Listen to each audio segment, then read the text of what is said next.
Au cœur d'un centre de secours animalier enseveli sous la neige dans le nord du Maine, un homme s'agenouille face au vent glacial, incapable de retenir ses larmes. Devant lui, une femelle berger allemand traverse la poudreuse à toute vitesse, bondit dans ses bras, le regard noyé de reconnaissance et d'amour. 2 jeunes chiots presque adultes la suivent en aboyant de joie, comme s'ils se souvenaient de l'homme qui, des années plus tôt, leur avait sauvé la vie. À l'époque, il les avait arrachés à une tempête qui aurait dû tout emporter. Et aujourd'hui, sous ce même ciel d'hiver, ils l'ont retrouvé. Ce qui va se produire ensuite vous rappellera que certains liens ne fondent jamais, même sous la neige la plus froide.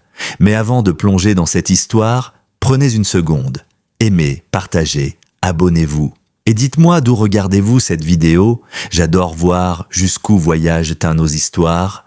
La neige s'étendait à perte de vue sur les crêtes isolées du Vermont, étouffant la terre dans un silence blanc et absolu. La tempête avait avalé la forêt entière, les arbres ployaient sous le poids, le vent hurlait entre leurs branches comme un esprit sans repos. Au loin, là où les montagnes se perdaient dans les nuages, une cabane solitaire résistait à la fureur de l'hiver, ses murs de bois gémissant sous les assauts de la neige. À l'intérieur, un homme était assis seul près d'un feu vacillant. Il s'appelait Daniel Brooks.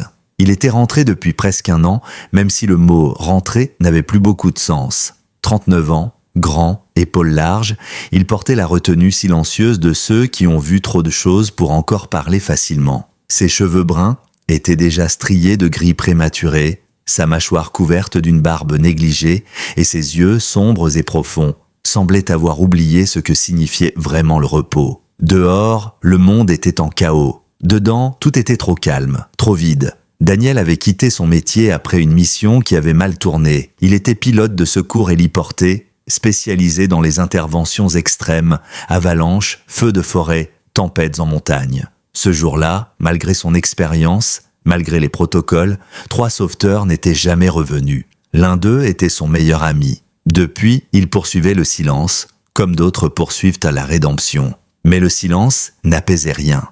Il faisait simplement plus de bruit autrement. Le feu crépitait doucement. Une radio posée sur le comptoir grésillait entre 2 interférences. Daniel tourna le bouton jusqu'à ce qu'une voix perce enfin le souffle parasite. Les autorités signalent un effondrement partiel au centre animalier de Pine Hollow. Le poids de la neige a causé des dégâts structurels importants. Les bénévoles sont demandés uniquement si les conditions de déplacement le permettent. Daniel expira lentement, les yeux fixés sur la radio. Quelque chose en lui, un instinct ancien et enfoui, se réveilla. « Ce n'est pas mon problème », murmura-t-il. Pourtant, à mesure que les minutes passaient, le vent à l'extérieur changeait de ton. Ce n'était plus seulement une tempête, c'était un appel. 1 heure plus tard, il était dehors, luttant contre les rafales. Le moteur de son vieux pick-up grogna avant de démarrer. La neige fouettait son visage comme des éclats de verre. Il s'engagea sur la route sinueuse menant à Pine Hollow, les phares découpant des tunnels de lumière dans la blancheur aveuglante. Chaque virage réveillait un souvenir. Le désert remplacé par la neige, le vacarme remplacé par le ronronnement du moteur et les échos fantômes d'ordres anciens. Lorsqu'il atteignit les abords du centre, des gyrophares perçaient à peine le blizzard. Il se gara près d'un grillage à moitié enseveli.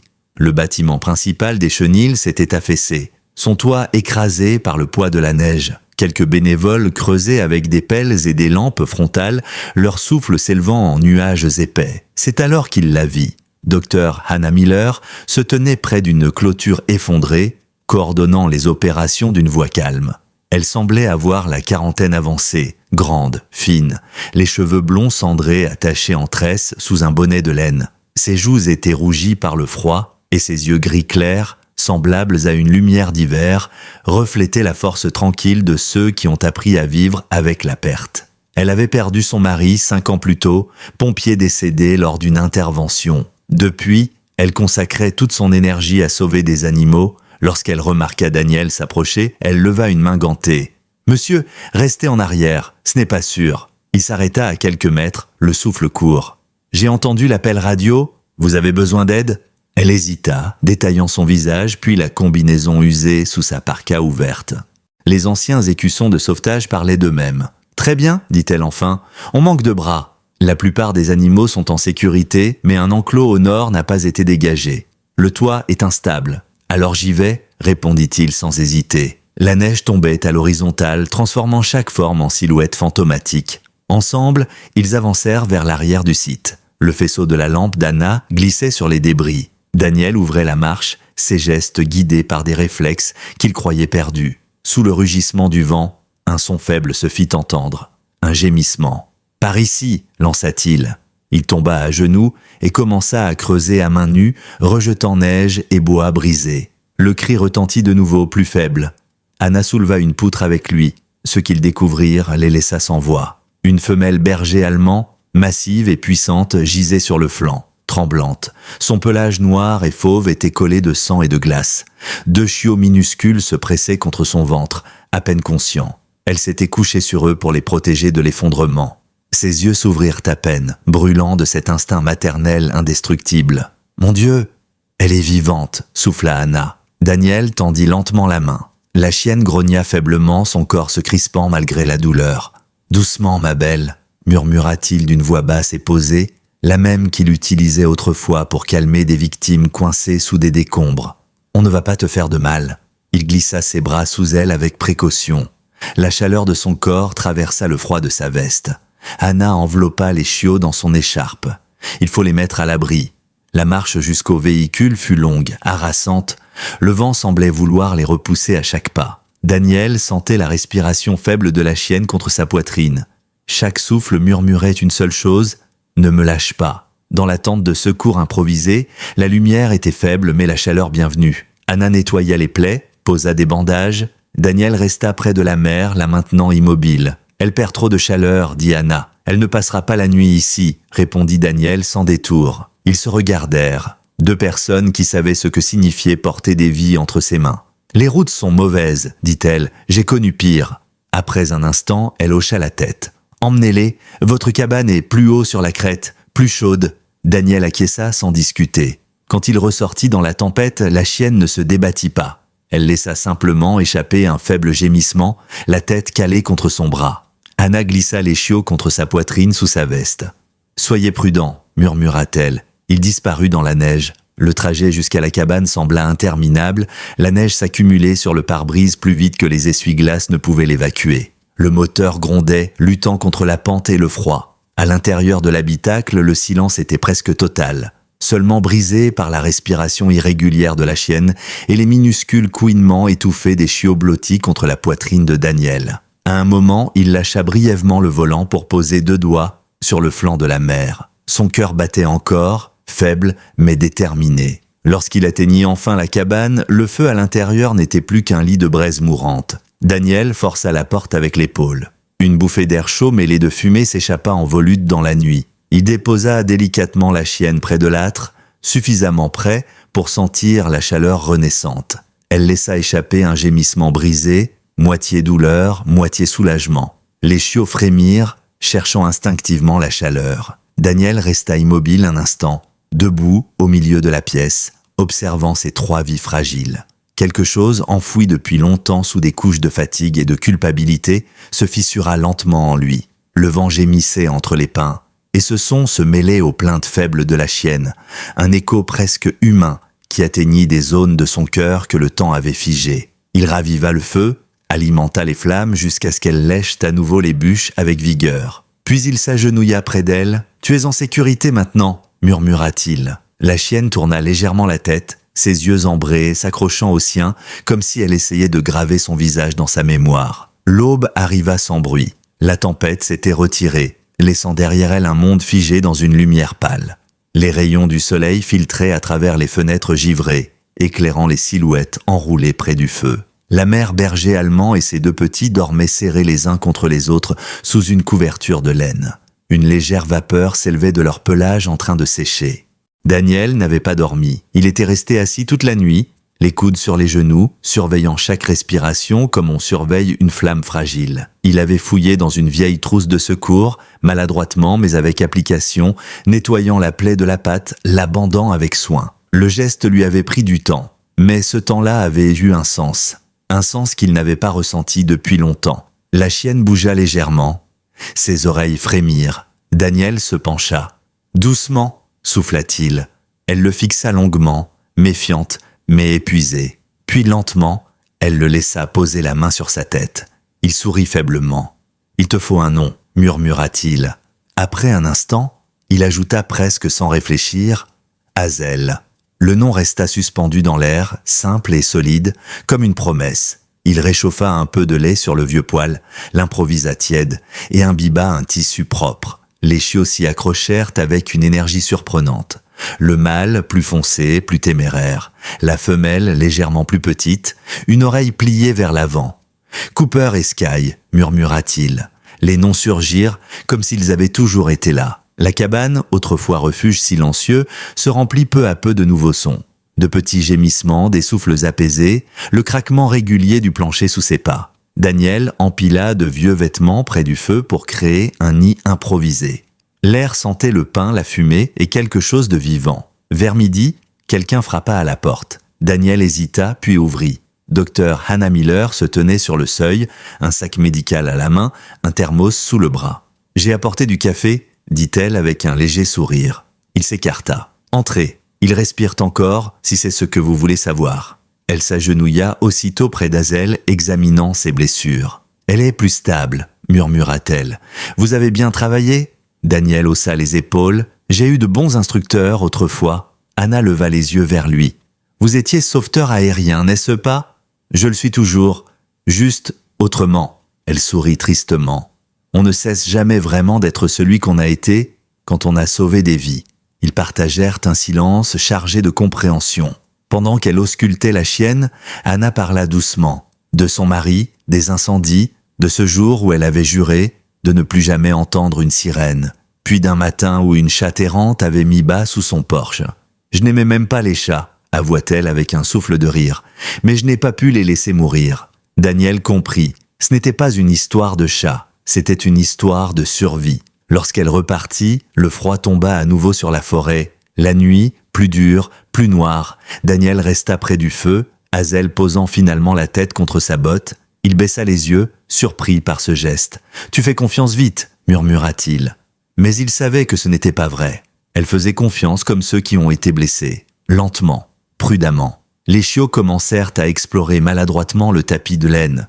Cooper s'aventura le premier, grognant de manière ridicule. Sky le suivit en couinant. Daniel éclata d'un rire bref, rauque, le premier rire depuis des mois. Plus tard, alors que la nuit avançait, Hazel le regarda longuement. Il y avait dans ses yeux autre chose que la peur ou la fatigue. Une reconnaissance silencieuse, quelque chose de profond. Daniel sentit sa poitrine se serrer. Le feu projetait des ombres dansantes sur les murs. Une vieille photo retournée sur une étagère resta là où elle était. Il n'était pas encore prêt. Dehors, la neige recommença à tomber, plus douce cette fois. À l'intérieur, la chaleur persistait. Et pour la première fois depuis son départ du ciel et des rotors, Daniel Brooks ne se sentit plus totalement seul. Le jour se leva sur la forêt du Vermont dans un silence presque irréel. La tempête avait laissé derrière elle un monde figé, recouvert d'une couche de neige intacte, comme si la nuit avait effacé toute trace de douleur. Le soleil peinait à percer les nuages, projetant une lumière froide et laiteuse à travers les branches chargées de givre. Daniel sortit de la cabane, le souffle visible dans l'air glacé. Derrière lui, Hazel s'avança prudemment, sa patte blessée encore raide, suivie par Cooper et Sky qui glissaient maladroitement sur la neige fraîche, découvrant le monde avec une curiosité débordante. Daniel s'accroupit, attentif aux moindres signes de fatigue chez la chienne. « Doucement », murmura-t-il. Hazel s'arrêta, leva le museau vers la lumière, cligna des yeux comme si elle se souvenait soudain de ce que signifiait la chaleur. Son pelage, encore terne par endroits, retrouvait peu à peu son éclat. La cicatrice sur son épaule restait visible, une ligne sombre sous la fourrure, rappel silencieux de la nuit passée. Cooper bondit le premier, intrépide, aboyant contre un corbeau qui s'envola dans un battement d'ailes. Sky hésita, jeta un regard vers sa mère, puis osa à son tour avancer, chaque pas étant une petite victoire. Daniel esquissa un sourire discret. Il n'était pas habitué à ces moments simples. Dans son ancienne vie, chaque geste avait été dicté par l'urgence, le danger, le compte à rebours. Ici, le temps semblait s'étirer. Respirer, observer, attendre. Il claqua doucement des mains. « Par ici, vous deux !» Sa voix était basse, posée, la même cadence qu'il utilisait autrefois pour guider des équipes suspendues au-dessus du vide. Les chiots réagirent aussitôt, Cooper trébuchant sur ses propres pattes, Sky s'arrêtant à mi-chemin avant de le rejoindre. Hazel observait la scène à quelques mètres, immobile mais attentive. Daniel reconnut ce regard, celui de ceux qui restent toujours en alerte, même quand le danger semble passer. Il le voyait chaque matin dans le miroir. Plus tard dans la matinée, le bruit d'un moteur se fit entendre sur le chemin enneigé. Daniel se redressa. Une camionnette s'arrêta devant la cabane. Dr Hannah Miller en descendit, emmitouflée dans un manteau épais, un panier de fournitures sous le bras. « J'avais besoin de vérifier quelque chose », dit-elle en souriant lorsqu'elle vit les chiens dehors. Elle examina Hazel avec attention. « Elle marche mieux, le bandage tient, vous avez fait du bon travail. » Daniel haussa légèrement les épaules. « Elle fait surtout beaucoup d'efforts. » Hannah resta silencieuse un instant, puis ajouta « Vous savez, je l'ai déjà vue, cette chienne. Il y a des années. » Daniel se tourna vers elle, surpris. « Vous êtes sûr ? » ?»« Oui, je me souviens de la cicatrice à l'oreille. Elle appartenait à un chasseur, un homme rude, souvent ivre. Quand il a été arrêté pour braconnage, il ne l'a jamais récupérée. » Daniel regarda Hazel qui venait de pousser Sky vers lui avec douceur. « Elle a attendu quelqu'un qui n'est jamais revenu, » murmura-t-il. Hannah acquiesça. Beaucoup d'animaux font ça. Ils ne comprennent pas l'abandon.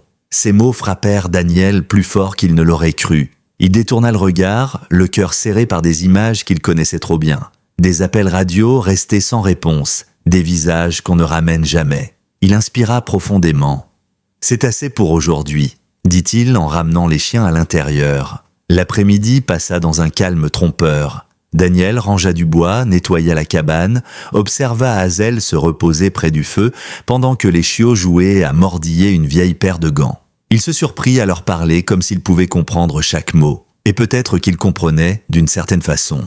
En fin de journée, le ciel prit une teinte bleutée annonçant un nouveau froid. La neige recommença à tomber, légère, presque silencieuse. Daniel s'assit près de la fenêtre, une tasse de café entre les mains, observant la forêt. Le reflet du feu dans la vitre se mêlait aux souvenirs qu'il essayait d'oublier. Le vacarme d'un rotor, le cri d'un collègue, puis le silence. Il ferma les yeux, un bruit sec le fit sursauter. Un craquement, puis un autre. Daniel se leva d'un bond. Dehors, près du ruisseau gelé derrière la cabane, Cooper s'était aventuré trop loin. La glace, fine et traîtresse, céda sous son poids avec un claquement sourd. Le chiot poussa un cri aigu avant de disparaître dans l'eau noire. « Cooper !» cria Daniel, la peur lui lacérant la poitrine. Hazel partit avant même qu'il ait le temps de réagir. Oubliant sa blessure, elle se jeta dans le ruisseau, l'eau glacée éclaboussant la neige. Daniel courut, glissa, plongea les bras dans l'eau mordante, la douleur lui coupant le souffle. Il aperçut Cooper coincé contre un rebord de glace. Hazel le poussait désespérément vers la surface, luttant contre le courant. Daniel attrapa le chiot par la peau du cou, le tira hors de l'eau, puis saisit le collier d'Hazel. Ensemble, ils réussirent à regagner la berge. Daniel s'effondra à genoux, haletant. Cooper toussait, tremblant violemment. Hazel gisait à côté de lui, épuisée, le pelage plaqué contre son corps. Daniel les enveloppa tous les deux dans sa veste, son cœur battant à tout rompre. « Tu es folle !» murmura-t-il à Hazel, la voix brisée. « Tu serais morte pour lui. » Elle leva les yeux vers lui, sans regret, seulement cette certitude farouche des mères qui n'hésitent jamais. Il les ramena à la cabane, alluma le feu jusqu'à ce que les flammes rugissent. Il frotta leur corps avec des serviettes, ses mains tremblantes, le goût du métal dans la bouche. Quelques minutes plus tard, la porte s'ouvrit brusquement. Hannah entra, alertée par la fumée et l'agitation. Elle comprit immédiatement. « Encore une minute de plus, et vous les perdiez tous les deux, » dit-elle après les avoir examinés. Daniel s'assit contre le mur, trempé, incapable de parler. Hannah posa une couverture sur ses épaules. « Ce n'était pas juste le froid, » dit-elle doucement. « Vous avez eu peur. » Il fixa Hazel, qui respirait lentement près du feu. Elle n'a pas réfléchi. Elle a sauté. « C'est ce que font les mères, » répondit Hannah. « Et parfois, c'est ce que font les héros, même quand ils pensent avoir abandonné ce rôle. » Daniel sentit quelque chose céder en lui, un barrage invisible. « J'ai perdu quelqu'un comme ça, » murmura-t-il enfin. « Il m'a sauvé la vie. Je n'ai pas pu sauver la sienne. » Hannah resta silencieuse, respectant la fragilité du moment. Le feu crépitait, les chiens respiraient, la chaleur revenait lentement. Quand Hannah repartit, la nuit était tombée. Daniel s'agenouilla près d'Hazel, posa une main sur son dos. « Je n'ai pas pu sauver tout le monde, » dit-il à voix basse, « mais je peux te sauver, toi. » Une larme glissa sur sa joue. Pour la première fois depuis longtemps, il ne la repoussa pas. Dehors, le vent se leva doucement, effaçant les traces de la journée. À l'intérieur, le feu brûlait encore. Et dans le rythme régulier de 3 respirations retrouvées, quelque chose en Daniel commença enfin à guérir. Le printemps arriva sans fracas dans les bois du Vermont. La neige se retira lentement, laissant derrière elle des ruisseaux gonflés et une terre sombre qui respirait à nouveau. L'air, autrefois coupant, portait désormais une odeur humide de mousse et d'écorce. Autour de la cabane, la forêt semblait s'étirer après un long sommeil, comme si elle aussi avait survécu à quelque chose. Daniel se tenait souvent sur le perron au lever du jour, une tasse de café fumant entre les mains, observant Hazel et ses 2 petits courir dans la clairière. Cooper avait grandi vite, trop vite. Il bondissait partout, dos sûr de lui, toujours en tête. Sky, plus discrète, restait proche de sa mère, attentive aux moindres gestes, aux moindres sons. Hazel, elle, boitait à peine désormais. Sa blessure n'était plus qu'une cicatrice, mais elle portait ce passé avec la dignité silencieuse de ceux qui ont survécu. La vie à la cabane avait trouvé son rythme. Nourrir, soigner, marcher, réparer. Daniel parlait aux chiens sans s'en rendre compte, comme s'il faisait partie d'une équipe. Parfois, en les regardant dormir près du feu, il se surprenait à ressentir quelque chose qu'il n'osait pas nommer.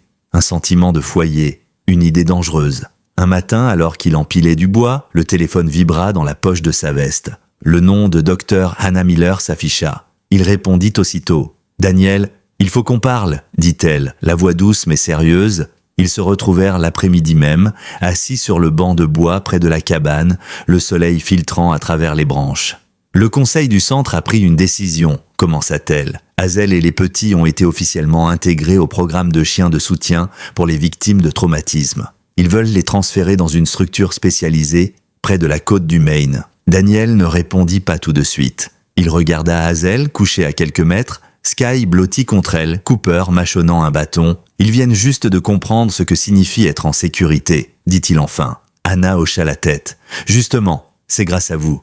Et maintenant, ils peuvent aider d'autres personnes à survivre. » Ces mots étaient justes, et pourtant, ils faisaient mal. Daniel serra les mâchoires. « Quand ? Dans 2 semaines. » Les jours suivants furent étrangement calmes.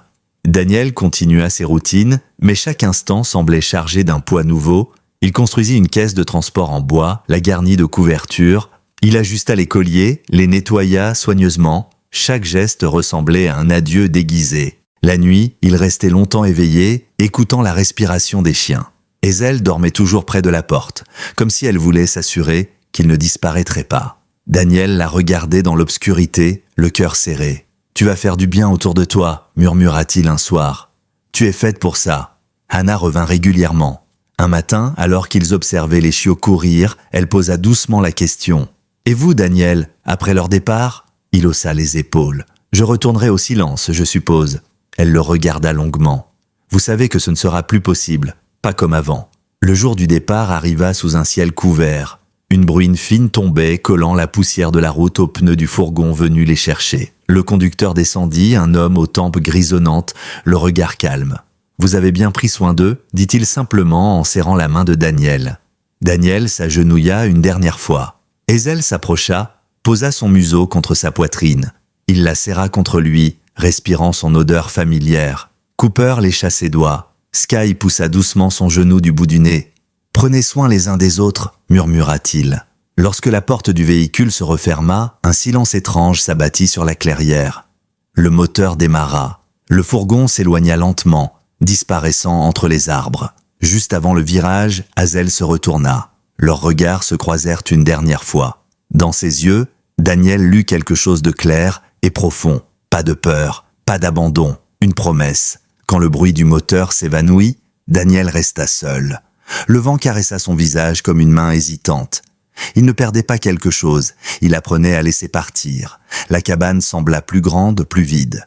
Les jours suivants, Daniel se rendit pour la première fois depuis longtemps au centre de soutien pour anciens sauveteurs de la région. Il ne parlait pas beaucoup, il écoutait, et pour la première fois cela suffisait. Mais certaines nuits, lorsqu'un bruit de pas résonnait dans ses rêves, il se réveillait le cœur battant, certain qu'une silhouette l'attendait derrière la porte. Et parfois, dans ce demi-sommeil, il entendait encore un souffle familier, comme un rappel doux et douloureux à la fois. Il ne savait pas encore que ce lien n'était pas brisé, qu'il était simplement en train de se tendre à nouveau, vers lui. L'hiver revint plus tôt que prévu cette année-là.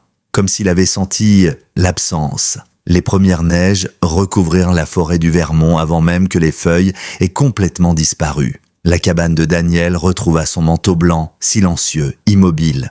Mais cette fois, le silence n'était plus le même. Il n'était plus un refuge, il était un rappel. Les jours s'écoulaient lentement. Daniel se levait avant l'aube, entretenait le feu, sortait marcher seul dans la clairière. Il continuait à parler parfois à voix haute, par habitude. Puis il se rendait compte que personne ne courait vers lui. Plus de pattes dans la neige, plus de souffle chaud contre sa main. Il rentrait alors, refermait la porte et laissait le bois craquer pour lui tenir compagnie. Il avait accepté la proposition d'Anna. 3 jours par semaine, il se rendait au centre de soutien pour anciens sauveteurs et secouristes civils à Burlington. Il ne portait pas de badge particulier, il n'était pas thérapeute. Il réparait des clôtures, préparait du café, s'asseyait en silence face à ceux qui n'avaient plus la force de parler. Étrangement, cela lui faisait du bien. Un après-midi, il partagea un banc avec un homme plus jeune, Evan Cole, ancien technicien de secours routier, 27 ans, le regard vide, les mains toujours crispées. « On m'a dit que t'avais vécu un truc avec un chien. » Lâcha Evan sans le regarder. Daniel hocha la tête. « Ce n'était pas juste un chien. » Evan sourit sans joie. « C'est jamais juste ce que les gens disent que c'est. » Cette nuit-là, la neige tomba dru. Daniel resta éveillé longtemps, observant les flammes danser. Une vieille corde d'entraînement pendait encore près de la porte. Il la toucha du bout des doigts, puis la laissa retomber. Il avait appris à survivre à bien des choses, mais pas encore à l'absence. Les messages d'Anna arrivaient régulièrement, des nouvelles brèves. Hazel s'adaptait, les chiots grandissaient vite. Le centre du Maine était vaste, ouvert sur la mer, rempli de voix nouvelles. Daniel lisait ces mots comme on lit une carte postale d'un endroit où l'on n'ira peut-être jamais. Puis un soir, le ton changea. Le message arriva tard, trop tard pour être anodin. Le téléphone vibra sur la table en bois. Daniel sentit son cœur se serrer avant même de lire. « Daniel, je pense que tu devrais savoir, Hazel ne va pas bien. » Il se redressa aussitôt, relisant le message plusieurs fois. Anna expliquait que les vétérinaires n'avaient rien trouvé de physique. Hazel ne mangeait presque plus. Elle restait couchée près de la porte, attentive au moindre bruit d'homme. Les chiots allaient bien, mais elle semblait attendre. Daniel se leva et fit les 100 pas. Chaque planche grinçait sous ses pas comme un reproche. « Elle se souvient, murmura-t-il. Elle n'a jamais oublié. » Il répondit presque aussitôt. « Dis-moi où elle est, j'arrive. » Anna appela quelques minutes plus tard. « Daniel, je ne voulais pas te mettre cette pression, mais Sarah, la responsable du centre, pense que ta présence pourrait tout changer. » Il n'hésita pas. « Prépare-la, je prends la route. » À l'aube, il chargea son sac. Des couvertures, un vieux jouet que Cooper avait laissé derrière lui. Le moteur du pick-up toussa avant de démarrer. La route vers le Maine était longue, déjà recouverte d'une neige fraîche et traîtresse. Daniel jeta un dernier regard à la cabane avant de partir. Pour la première fois, elle ne ressemblait plus à un refuge, elle ressemblait à un point de départ. La tempête l'accompagna presque tout le trajet. Les phares découpaient la nuit, les kilomètres défilaient lentement. Daniel pensait à Hazel, à son regard calme, à sa façon de s'installer toujours près de la porte, comme s'il savait, comme si elle avait toujours su. Lorsqu'il aperçut enfin le panneau du centre de thérapie canine du Maine, la neige tombait en silence. Le bâtiment se dressait près de la côte, solide, éclairé de l'intérieur. Une femme l'attendait sur le perron.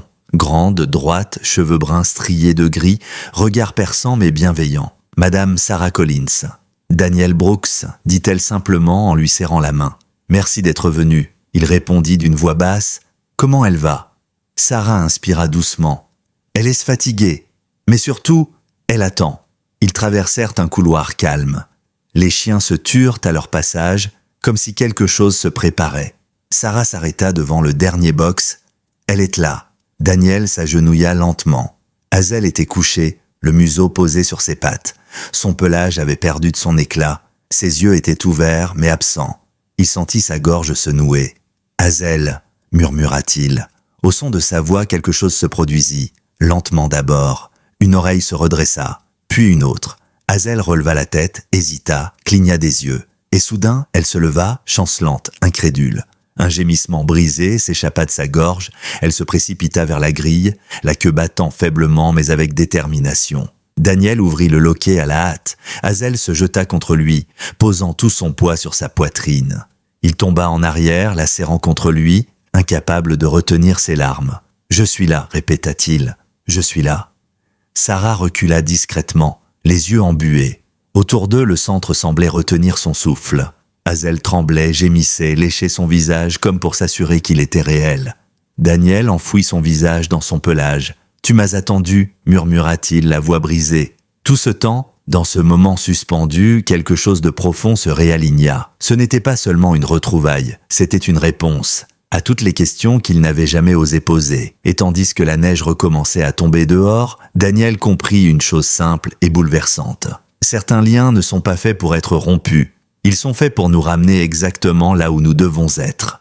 Daniel resta longtemps à genoux sur le sol froid du centre, Hazel serrée contre lui. Le monde autour semblait s'être dissous. Il n'y avait plus ni couloir, ni lumière artificielle, ni voix. Seulement le battement d'un cœur contre un autre. Lorsqu'elle finit par se calmer, Hazel posa son museau sous son menton, comme elle le faisait autrefois près du feu. Daniel ferma les yeux, il n'avait pas besoin de comprendre davantage.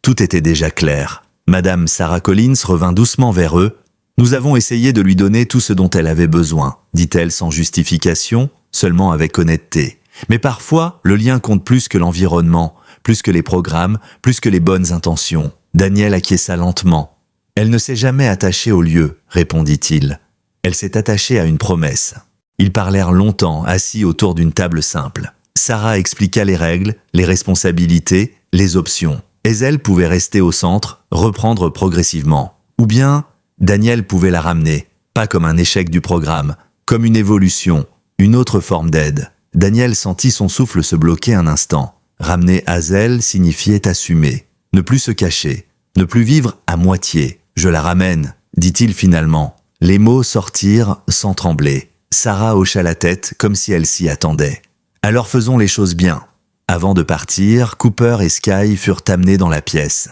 Ils avaient grandi. Leur corps était plus long, leur regard plus assuré. Lorsqu'ils virent Daniel, ils se figèrent une fraction de seconde, puis se précipitèrent vers lui, tournoyant, aboyant, sautant maladroitement. Le rire qui s'échappa de la poitrine de Daniel le surprit lui-même.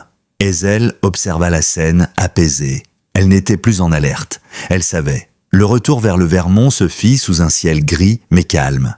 Hazel était couchée sur la banquette arrière, les chiots de chaque côté. Daniel jetait parfois un regard dans le rétroviseur. À chaque fois, Hazel soutenait son regard, présente, ancrée, vivante. La route semblait différente, moins lourde, comme si elle l'acceptait enfin. Quand la cabane apparut entre les arbres, Daniel coupa le moteur et resta immobile quelques secondes. Hazel se redressa aussitôt, posa une patte contre la vitre. Il sourit. « Oui », murmura-t-il. « On est rentré. » Les semaines suivantes furent un mélange étrange de simplicité et de bouleversement. Hazel retrouva rapidement ses habitudes. Se coucher près de la porte, observer la forêt. Les chiots, eux, exploraient sans cesse, courant autour de la cabane comme s'ils redécouvraient un territoire sacré. Daniel, lui, changeait sans s'en rendre compte.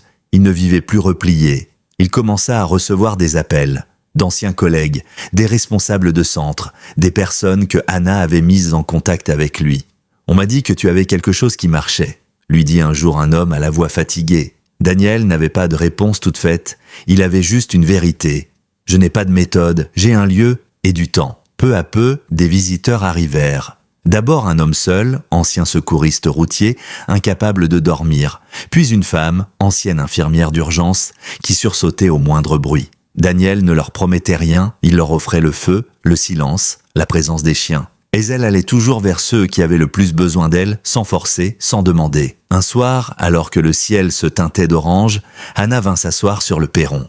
Elle observa la scène sans parler. Hazel couchait près de Daniel, Cooper et Sky jouant plus loin avec un visiteur. « Tu es en train de créer quelque chose ?» dit-elle enfin. Daniel secoua la tête. « Je ne crée rien, je laisse juste la place. » Anna sourit doucement. C'est exactement comme ça que les choses importantes naissent. L'hiver passa sans violence cette fois. Le printemps suivant, Daniel rénova l'ancienne grange derrière la cabane. Il n'avait pas de plan précis, juste une intuition. Un espace ouvert, des chambres simples, une grande table, des photos accrochées au mur, pas de trophées, pas de décorations inutiles, seulement des visages, des sourires timides, des regards qui recommençaient à croire. Hazel vieillissait, son museau blanchissait lentement. Ses pas étaient plus lents, mais son regard restait ferme. Elle observait tout, comme une gardienne silencieuse. Daniel savait. Rien ne dure éternellement. Mais certaines choses laissent une empreinte plus grande que le temps. Un soir, assis près du feu, Daniel posa la main sur le flanc d'Azel. « Tu m'as ramené à la vie », murmura-t-il. Elle leva la tête, posa son museau contre sa main. Elle n'avait pas besoin de comprendre les mots. Elle avait toujours compris l'essentiel. Dehors, la forêt respirait doucement. Le vent passait entre les arbres sans violence. Et pour la première fois depuis très longtemps, Daniel Brooks n'avait plus peur de l'avenir. Il n'était plus en fuite. Il était exactement là où il devait être. L'idée devint réalité plus vite que Daniel ne l'aurait imaginé. Ce qui n'était au départ qu'un refuge improvisé, quelques chambres simples et une grange rénovée, prit peu à peu la forme d'un lieu reconnu. Pas par les institutions d'abord, mais par ceux qui y entraient avec les épaules voûtées et en repartaient un peu plus droit. On ne parlait pas encore de centre, on disait simplement « l'endroit de Daniel ». Ou parfois, avec un sourire discret, « l'endroit d'Azel ». Les anciens sauveteurs, pompiers, secouristes civils arrivèrent les uns après les autres. Certains restaient une nuit, d'autres plusieurs semaines. Personne n'était forcé de parler.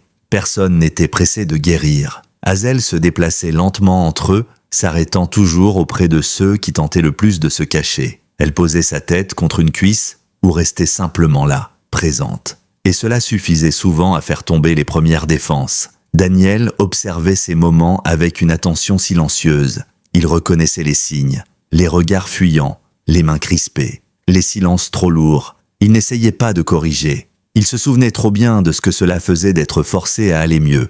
Ici, on avait le droit de rester brisé un moment. Anna continua de l'aider discrètement. Elle s'occupait des démarches, des autorisations, des dossiers médicaux quand il le fallait. Un matin, elle posa une pile de documents sur la table. « Il faut un nom officiel », dit-elle doucement. Daniel regarda par la fenêtre, Azel couché dans la neige, Cooper et Sky assis de part et d'autre d'elle comme deux gardiens. « On l'appellera le centre Hazel Ridge », répondit-il. Anna sourit. Elle n'argumenta pas. Elle savait que ce n'était pas un hommage. C'était une évidence. Les premiers résultats attirèrent l'attention. Des hommes qui n'avaient pas dormi plus de 2 heures par nuit retrouvèrent un sommeil fragile. D'autres recommencèrent à manger, à rire parfois, timidement. Azel n'était pas une solution miracle. Elle était une présence constante, une preuve silencieuse que la loyauté et la patience pouvaient survivre à tout. Un après-midi d'automne, Daniel accueillit Michael Turner, ancien chef d'équipe de secours en montagne. 52 ans, le regard durci par des décennies d'opérations ratées et de corps qu'on ne ramène pas. Michael ne parlait presque pas. Il passait des heures assis près du feu. Azel s'installa près de lui dès le premier jour. Au 3e soir, Michael posa la main sur son dos. Au 4e, il parla. D'une avalanche, d'un choix qu'il avait fait trop vite, d'un homme qu'il n'avait jamais revu. Daniel resta silencieux. Quand Michael eut fini, Azel leva la tête et posa son museau sur sa main. Michael pleura sans honte. Ces scènes se répétèrent, différentes, mais semblables. Daniel comprit alors quelque chose d'essentiel. Ce lieu n'était pas là pour réparer le passé. Il était là pour permettre aux gens de vivre avec, sans être écrasés par lui. Azel vieillissait. Son pas était plus lent. Elle se levait parfois avec difficulté. Daniel surveillait chaque mouvement, chaque souffle. Cooper et Sky avaient pris le relais sans qu'on leur demande. Ils restaient plus attentifs, plus calmes. Comme s'ils avaient compris, eux aussi.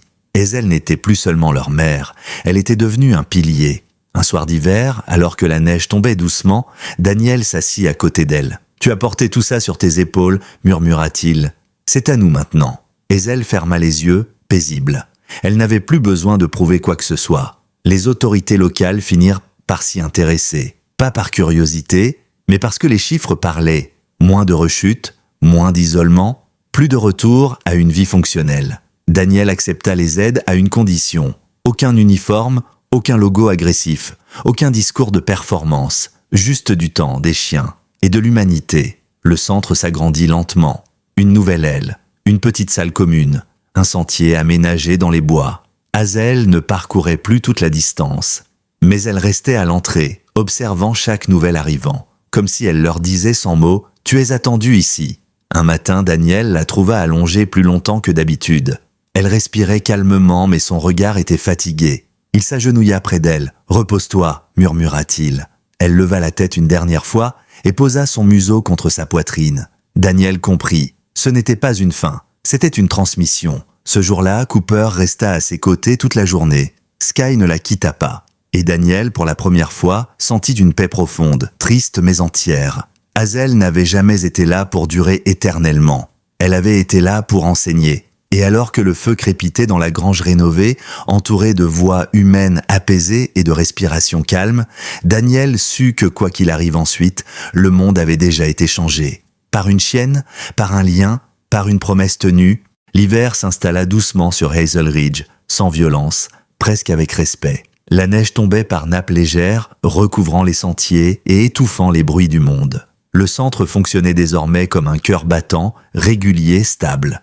Les arrivées se faisaient chaque semaine, les départs aussi, certains repartaient plus solides, d'autres simplement moins seuls. Et au milieu de tout cela, Hazel restait là, plus lente, plus silencieuse, mais toujours présente. Daniel remarqua les changements avant tout le monde, la façon dont elle se levait avec plus d'effort, le temps qu'il lui fallait pour trouver une position confortable près du feu. Son souffle légèrement plus court certains soirs. Il n'en parle pas encore. Il connaissait trop bien ce moment où l'on sait sans vouloir le dire à voix haute. Cooper et Sky semblaient comprendre, eux aussi. Leur jeu se faisait plus calme à l'intérieur. Ils restaient souvent couchés de part et d'autre d'Hazel, comme deux gardes silencieux. Quand des visiteurs arrivaient, Hazel se contentait parfois de lever la tête. Alors Cooper ou Sky prenaient le relais, guidés par quelque chose de plus profond que l'instinct, comme une mémoire transmise. Un soir, alors que la tempête faisait vibrer les vitres, Daniel resta assis longtemps auprès d'Hazel. Il passa doucement la main sur son museau grisonnant. « Tu te souviens de la nuit où je t'ai trouvé » murmura-t-il. Hazel entr'ouvrit les yeux. Il sourit faiblement. « Moi je m'en souviens chaque jour. » Anna vint plus souvent. Elle observait Hazel avec ce regard précis qu'elle réservait aux situations délicates.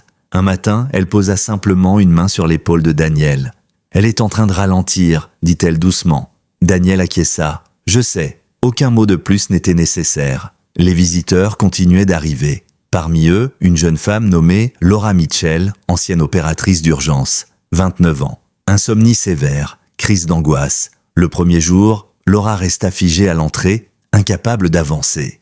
Hazel, au lieu de se lever, posa simplement son regard sur elle.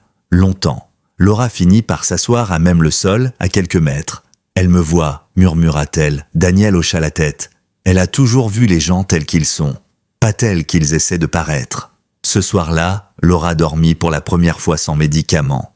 Elle s'endormit près du feu, Hazel à portée de regard. Ce fut l'une des dernières nuits où Hazel resta éveillée tard. Les jours suivants, Hazel passa de plus en plus de temps allongée. Elle mangeait moins, mais acceptait encore la présence de Daniel, de Cooper, de Sky. Elle semblait paisible, comme quelqu'un qui a terminé son travail. Une nuit, Daniel se réveilla en sursaut. Le silence était différent. Trop profond. Il se leva et s'agenouilla près d'Hazel. Elle respirait, lentement, régulièrement. Il posa son front contre le sien. « Je suis là » murmura-t-il. Elle ouvrit les yeux et les planta dans les siens avec une clarté étonnante. Pas de peur, pas de douleur, juste cette certitude tranquille qui l'avait toujours habité. Au matin, le soleil filtrait à travers la neige fraîche. Hazel n'avait pas bougé. Cooper et Sky étaient couchés contre elle, immobiles, attentifs. Anna arriva peu après. Elle s'agenouilla à son tour. Après un long moment, elle hocha lentement la tête. Daniel inspira profondément. Il n'y avait pas de précipitation, pas de panique, juste un immense calme. Ils restèrent tous là, en silence. Les visiteurs furent prévenus. Certains pleurèrent doucement. D'autres posèrent simplement une main sur Hazel avant de repartir. Elle avait touché tant de vie que même son départ semblait partagé. Lorsque Hazel rendit son dernier souffle, ce fut presque imperceptible. Un soupir, puis plus rien. Daniel resta figé, une main sur son flanc. Il ne cria pas, il ne s'effondra pas. Les larmes coulèrent lentement, comme une fonte tardive. Anna posa une couverture sur Hazel. Cooper et Sky levèrent la tête et hurlèrent doucement, un son grave, ancien, qui traversa la grange et se perdit dans les bois. Ce jour-là, personne ne travailla, personne ne parla beaucoup. Le feu brûla toute la journée. Les gens s'assirent ensemble. Certains racontèrent comment Hazel les avait aidés à dormir, à parler, à rester. Daniel écouta. Chaque histoire était une preuve que son passage avait compté. Le soir venu, Daniel sortit dans la neige. Il regarda le ciel clair, les étoiles froides. « Tu as tenu ta promesse » murmura-t-il. « Maintenant, c'est à nous. » À l'intérieur, Cooper et Sky s'installèrent d'auprès de la porte, exactement là où Hazel se couchait autrefois. Daniel sourit à travers ses larmes. L'héritage était là, vivant, respirable. Hazel n'était plus dans la pièce, mais elle était partout. Les jours qui suivirent la mort d'Hazel furent étrangement calmes. Pas vides, pas lourds, calmes. Comme si le centre lui-même avait compris qu'il fallait ralentir. La neige continua de tomber, recouvrant doucement la clairière, les sentiers, le petit tertre près des pins où Hazel avait été enterrée. Daniel avait creusé lui-même, lentement, sans précipitation. Chaque pelletée était un adieu, mais aussi une promesse silencieuse. Il avait placé près d'elle une simple pierre plate, sans nom gravé. Pas par oubli, mais parce que Hazel n'avait jamais eu besoin d'un nom pour être reconnu. Ceux qui passaient s'arrêtaient parfois devant, posaient une main sur la pierre, puis repartaient sans un mot. Le lieu parlait pour eux. À l'intérieur, Cooper et Sky changèrent, pas brutalement, pas de manière spectaculaire, mais dans les détails. Ils dormaient désormais à l'entrée de la grange, exactement là où Hazel s'installait autrefois. Ils observaient chaque nouvel arrivant avec attention, sans agitation. Lorsque quelqu'un restait trop longtemps immobile, perdu dans ses pensées, l'un des deux s'approchait, s'asseyait, attendait, comme Hazel le faisait. Daniel comprit alors que l'essentiel n'avait jamais été une technique. C'était une manière d'être. Le centre continua de fonctionner. Daniel hésita à fermer quelques jours, mais les visiteurs eux-mêmes lui demandèrent de rester. « C'est ici que j'ai appris à respirer », dit un homme d'une voix tremblante. « Je ne veux pas retourner au bruit. » Daniel acquiesça. Hazel n'aurait pas voulu que tout s'arrête. Les soirées prirent une tonalité différente. On parlait plus doucement, on écoutait davantage. Les histoires partagées n'étaient plus seulement des récits de perte, mais aussi de transformation. Un ancien pompier raconta comment Hazel s'était couché contre lui la nuit où il avait pensé partir pour de bon. Une infirmière expliqua que c'était la première fois depuis 10 ans qu'elle n'avait pas fait de cauchemar pendant 3 nuits d'affilée. Daniel écoutait sans interrompre, il découvrait Hazel à travers les yeux des autres, et à chaque histoire, quelque chose se réparait encore un peu en lui. Un matin, Cooper guida spontanément un nouveau venu vers le sentier boisé. Daniel les suivit à distance. L'homme marchait lentement, le regard fixé au sol. Cooper s'arrêta près du tertre. Il s'assit. L'homme comprit sans qu'on lui explique. Il resta là longtemps. Quand il revint, ses épaules semblaient moins tendues. Anna continua de venir. Elle ne parlait jamais de Hazel en termes médicaux.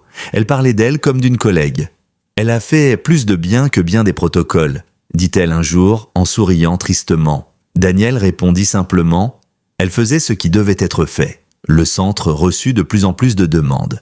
Daniel refusa l'expansion rapide. Il ne voulait pas transformer Hazel Ridge en institution froide. Il voulait préserver ce qui avait rendu le lieu vivant. Le feu, le silence, le temps. Cooper et Sky. Et cette sensation étrange que quelque chose de plus grand veillait encore ici. Un soir, alors que le vent soufflait doucement entre les arbres, Daniel s'assit seul près du feu. Il pensa à la nuit de la tempête, à Hazel blessée, au chiot tremblant, à ce moment précis où il avait cru sauver 3 vies, sans comprendre qu'en réalité, c'était la sienne qu'on venait de lui rendre. Il ferma les yeux. Pour la première fois depuis longtemps, le souvenir ne faisait plus mal. Il réchauffait. Daniel comprit alors quelque chose qu'aucune formation, aucun métier, aucune perte ne lui avait jamais appris. On ne guérit pas en effaçant ce qu'on a perdu. On guérit en laissant ce qu'on a aimé continuer à agir à travers nous. Hazel n'était plus là pour guider, mais elle avait laissé une direction. Lorsque Daniel se leva, Cooper et Sky étaient déjà à ses côtés. Il posa une main sur chacun d'eux. « On continue » murmura-t-il. Les chiens levèrent la tête, attentifs, prêts. Comme s'ils avaient toujours su que ce moment viendrait. Dehors, la neige cessait de tomber. Le ciel se dégageait. Une étoile apparut entre les branches nues. Daniel sourit faiblement. Il n'était plus seul dans sa veille. Et il ne le serait plus jamais. Avec le retour du printemps, Hazel Ridge changea subtilement de visage. Pas dans son essence, mais dans son rayonnement. Le centre restait isolé, volontairement simple, mais son existence commença à circuler de bouche à oreille, comme une rumeur douce. Des familles de sauveteurs appelaient, des médecins demandaient conseil. Des responsables associatifs passaient discrètement, non pour imposer, mais pour comprendre. Daniel observait tout cela avec prudence. Il avait vu trop de bonnes intentions se transformer en machines impersonnelles. Ici, rien n'était chronométré, rien n'était exigé. Cooper et Sky continuaient leur travail silencieux, accompagnant les visiteurs sans jamais forcer le contact. Il semblait guidé par une sagesse héritée, presque invisible, comme si Hazel continuait à marcher à leur côté. Un matin, Daniel reçut la visite d'un homme qu'il n'attendait pas. Monsieur Andrew Keller, ancien responsable régional des services de secours civil. Costume simple, regard fatigué. Il resta plusieurs heures sans poser une seule question officielle. Il observa, il écouta, il vit un ancien plongeur de secours rire pour la première fois depuis des années en lançant un bâton à Sky. Il vit Cooper s'allonger contre une femme incapable de soutenir un regard humain depuis trop longtemps. À la fin de la journée, Andrew dit simplement « Vous avez créé un lieu où les gens se sentent encore dignes d'être sauvés. » Ces mots restèrent longtemps avec Daniel. Les lettres commencèrent à arriver. Certaines manuscrites, maladroites, d'autres tapées, formelles, des remerciements, des récits de nuits enfin dormies, de décisions de rester en vie prises au bord du gouffre. Daniel les lisait seul, le soir, près du feu. Il ne répondait pas toujours, il n'en avait pas besoin. Le simple fait qu'elles existent suffisait. Un dimanche matin, alors que le centre était calme, Daniel s'assit sur le banc face au tertre d'Hazel. La forêt était silencieuse. Cooper et Sky restaient à distance respectueuse. Daniel ferma les yeux. Il ne priait pas comme dans les livres. Il n'avait jamais su comment faire, mais il parla intérieurement, sans mots précis, avec gratitude, avec humilité. Il ne demanda rien, il remercia. Il comprit alors que ce lieu n'était pas né d'un plan, mais d'une obéissance discrète à quelque chose de plus grand que lui. Une série de choix faits dans la fatigue, la peur, l'amour, et que parfois, la grâce n'apparaît pas comme une réponse éclatante, mais comme une continuité silencieuse. De plus en plus de visiteurs parlaient de ce qu'ils ressentaient ici. C'est comme si le temps ralentissait, disait l'un, comme si quelqu'un nous disait que nous avons encore le droit d'être là, murmurait un autre. Daniel n'expliquait rien. Il laissait chacun nommer ce qu'il vivait à sa manière. Un soir, Anna resta tard. Ils s'assirent côte à côte, regardant le soleil disparaître derrière les pins. « Tu sais, dit-elle doucement, certains appellent ça de la thérapie, d'autres parlent de foi. Moi je crois que c'est simplement un endroit où l'on n'est plus seul face à ce qu'on porte. » Daniel hocha la tête. Hazel disait la même chose sans jamais parler. Le centre reçut une proposition de partenariat national. Daniel refusa poliment, pas par défi, par fidélité. Il accepta en revanche de former d'autres équipes, ailleurs, à condition qu'on respecte une chose. Ici, on n'utilise pas les chiens comme des outils. On les écoute. Cooper et Sky vieillissaient à leur tour. Pas encore lentement, mais avec cette gravité tranquille des chiens qui savent. De nouveaux chiots arrivèrent de parfois, recueillis, blessés, perdus. Cooper et Sky les encadraient. Patients. Daniel les regardait faire, le cœur serré et reconnaissant. Le cycle continuait. Un après-midi, un jeune homme resta longtemps assis seul près de la grange. Daniel s'approcha. « Qu'est-ce qui te retient ?» demanda-t-il doucement. Le jeune homme hésita. « J'ai peur que si je vais mieux, je trahisse ceux qui ne sont pas revenus. » Daniel s'assit à côté de lui. « Aller mieux n'efface pas leur mémoire, ça la prolonge. » Ces mots n'étaient pas préparés. Ils venaient d'Hazel, de tout ce qu'elle avait enseigné sans jamais l'exiger. À la tombée de la nuit, Daniel rentra dans la cabane. Le feu crépitait doucement. Cooper et Sky s'installèrent à l'entrée. Le centre respirait, vivant, ancré. Daniel sentit une paix profonde s'installer en lui. Pas une fin, une continuité. Il leva les yeux vers la fenêtre. La lune éclairait la clairière, et dans cette lumière tranquille, il sut que quoi qu'il arrive demain, ce qui avait commencé une nuit de tempête continuerait à porter du fruit. Lentement, fidèlement, comme l'amour véritable. Le temps ne s'arrêta pas à Hazel Ridge. Il apprit simplement à marcher autrement. Les saisons continuaient de se succéder, mais sans brutalité. Les hivers n'étaient plus des ennemis à combattre, seulement des passages à traverser ensemble. Les étés apportaient leurs longues soirées dorées, où les voix se mêlaient autour du feu, où les silences n'étaient plus lourds mais pleins. Daniel vieillissait lui aussi, à peine. Juste assez pour sentir que quelque chose avait changé en profondeur. Il ne se levait plus avec la tension dans les épaules, il ne sursautait plus au moindre bruit. Les nuits étaient parfois agitées, mais elles n'étaient plus peuplées de cris. Quand les souvenirs revenaient, il ne l'attaquait plus. Il demandait seulement à être reconnu. Hazel Ridge accueillait désormais des personnes venues de bien plus loin que le Vermont. Certaines avaient traversé le pays après avoir entendu parler du lieu par un ancien collègue, un frère, une lettre laissée sur une table de cuisine. Daniel ne demandait jamais pourquoi ils étaient là. Il demandait seulement s'ils voulaient rester un moment. Cooper et Sky continuaient leur travail avec une constance presque sacrée.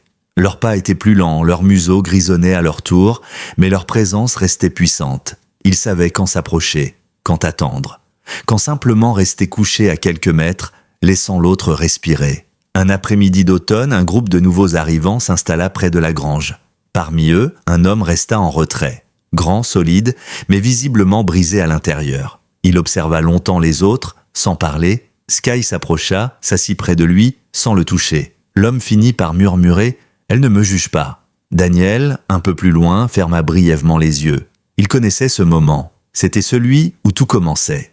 Anna continua d'accompagner le centre, même lorsque sa charge de travail ailleurs augmenta. Elle disait souvent que Hazel Ridge n'était pas un projet, mais un rappel. Un rappel de ce que nous sommes censés être les uns pour les autres, expliquait-elle à ceux qui tentaient de tout analyser. Elle et Daniel n'avaient jamais mis de mots précis sur ce qui les liait.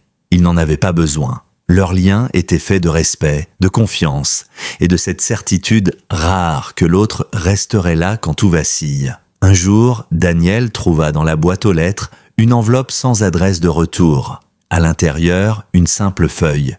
Quelques lignes écrites à la main. « Je ne sais pas si vous vous souvenez de moi, j'étais venu l'hiver dernier. Je n'ai presque rien dit. Hazel s'est couchée près de moi pendant 2 jours. Aujourd'hui, je vis encore. Je voulais que quelqu'un le sache. » Daniel resta longtemps assis, la lettre entre les mains.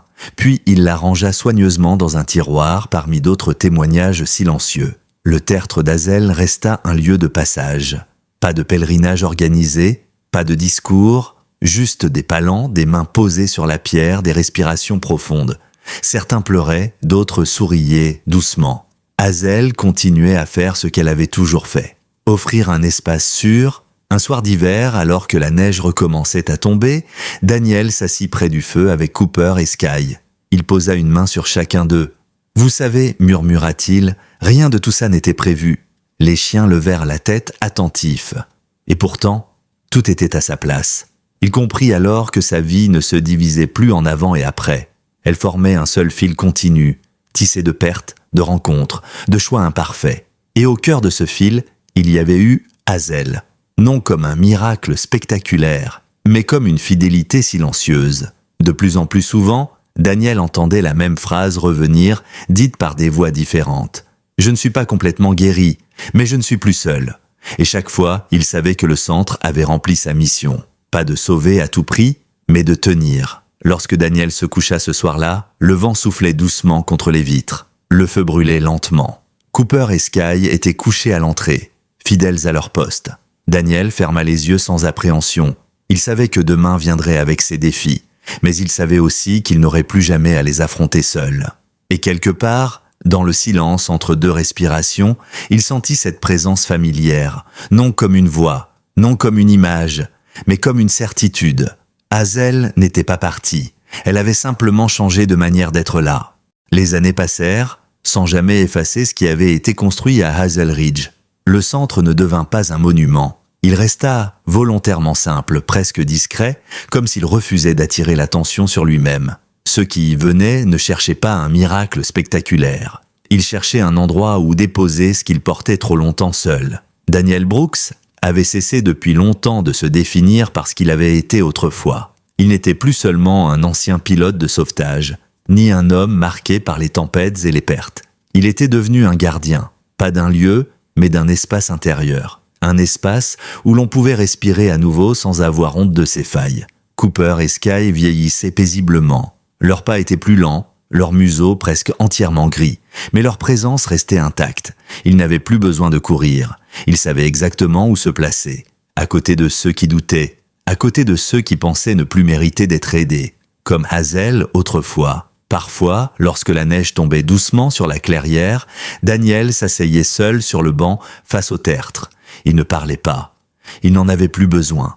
Il laissait simplement le silence faire ce qu'il faisait le mieux ici. Guérir sans bruit. Il repensait à cette nuit de tempête, à cette chienne blessée, à 2 chiots de tremblants et à l'homme qu'il était alors. Fatigué, fuyant, convaincu qu'il n'avait plus rien à offrir. Il souriait parfois à cette pensée, parce qu'il savait maintenant que la vie ne nous demande pas d'être prêt. Elle nous demande seulement de répondre quand quelque chose nous appelle. Hazel n'avait jamais parlé, elle n'avait jamais expliqué, elle avait simplement été là, fidèle, jusqu'au bout. Et c'était suffisant pour transformer des existences entières. Daniel comprit alors que certaines créatures sont placées sur notre route, non pas pour rester toujours, mais pour nous apprendre comment aimer sans condition. Un soir, alors que le centre accueillait un petit groupe silencieux autour du feu, une femme demanda doucement « Vous croyez que tout ça a un sens ?» Daniel ne répondit pas tout de suite. Il regarda Cooper et Sky, couchés côte à côte, puis le feu, puis les visages autour de lui. « Oui, dit-il enfin, mais pas toujours celui qu'on attend. » Il comprit que la grâce ne se manifeste pas toujours par des réponses immédiates ou des solutions parfaites. Parfois, elle prend la forme d'un regard, d'une présence, d'un souffle qui dit simplement « tu n'es pas seul ». Si cette histoire vous touche, peut-être que ce n'est pas un hasard. Peut-être que vous aussi vous portez quelque chose en silence. Une perte, une attente, une fatigue que personne ne voit. Et peut-être que, comme Daniel, vous pensez avoir manqué votre chance de faire le bien. Mais la vérité est plus simple et plus belle. Tant que vous êtes encore là, il reste toujours quelque chose à offrir. Les liens les plus forts ne disparaissent de jamais vraiment. Ils changent de forme. Ils deviennent des souvenirs qui nous guident, des gestes que nous transmettons, des choix que nous faisons différemment. Hazel n'était pas seulement une chienne.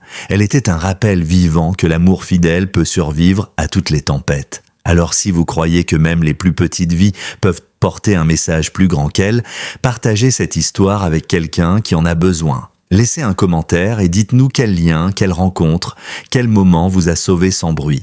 Et si vous souhaitez entendre d'autres récits qui rappellent que l'espoir existe encore, abonnez-vous. Car parfois, la grâce marche encore parmi nous, silencieuse, patiente et toujours prête à nous ramener à la maison. Que la paix vous accompagne toujours.